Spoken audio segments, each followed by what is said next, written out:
give a round of applause for Johnny Azari, everybody. Johnny Azari.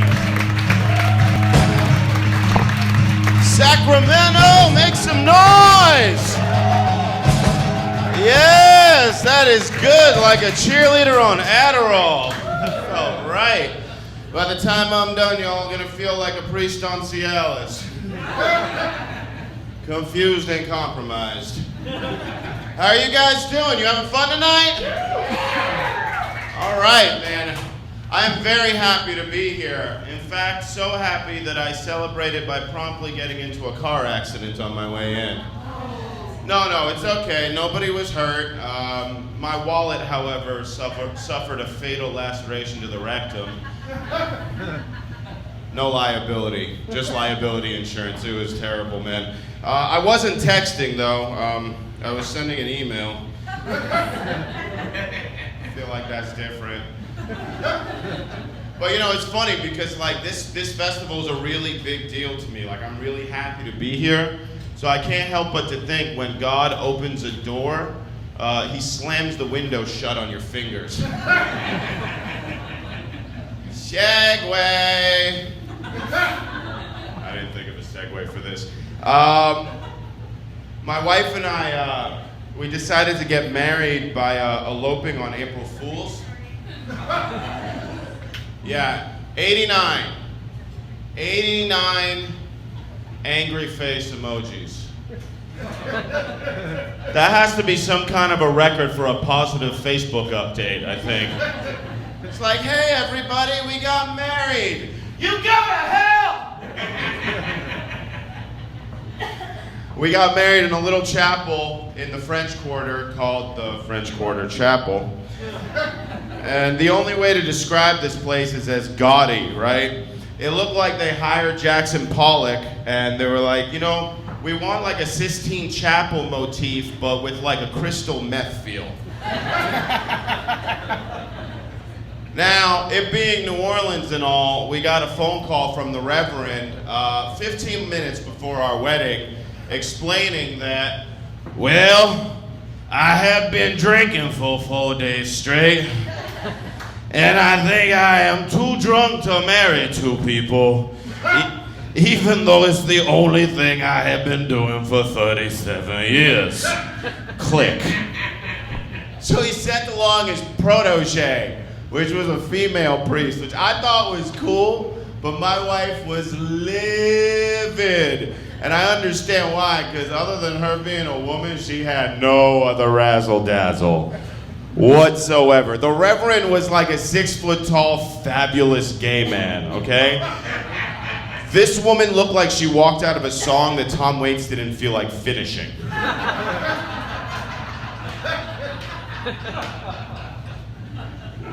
So we went through the ceremony, and then we got done lying to each other in the face.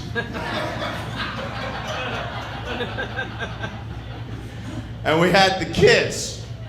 Now, I'm not gonna lie, that was the most magical kiss of my life. I love my wife more than I love anyone ever. But my wife married me because she thinks I'm hilarious.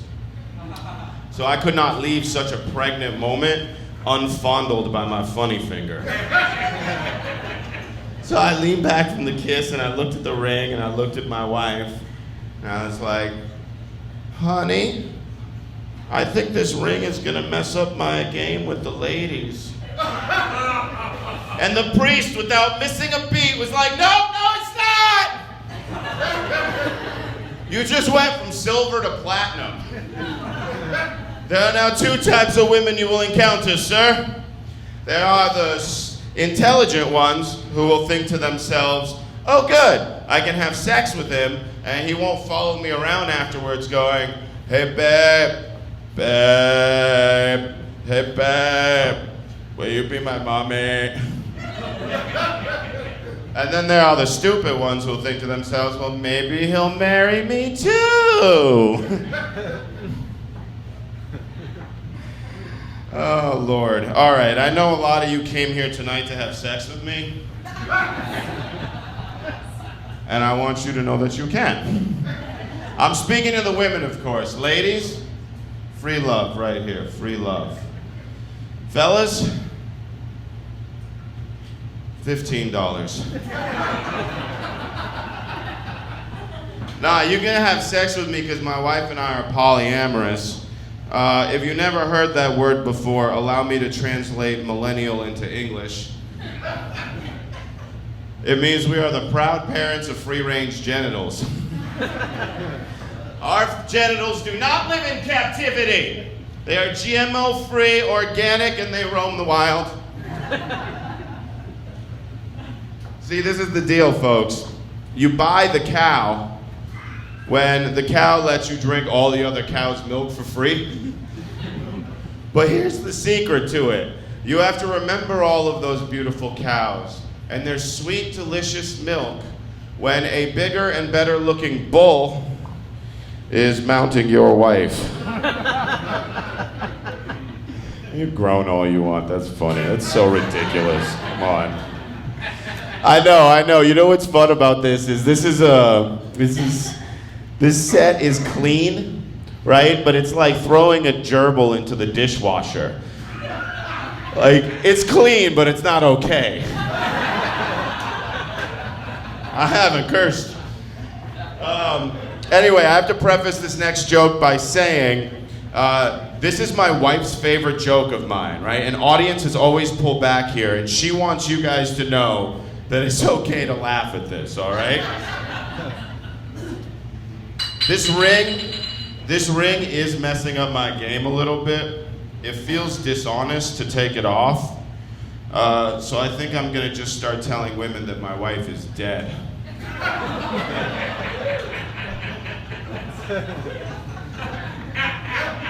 That's a good laugh. That's the correct emotional response. Yes, it's messed up. Yes, it's funny. Come on, Sacramento.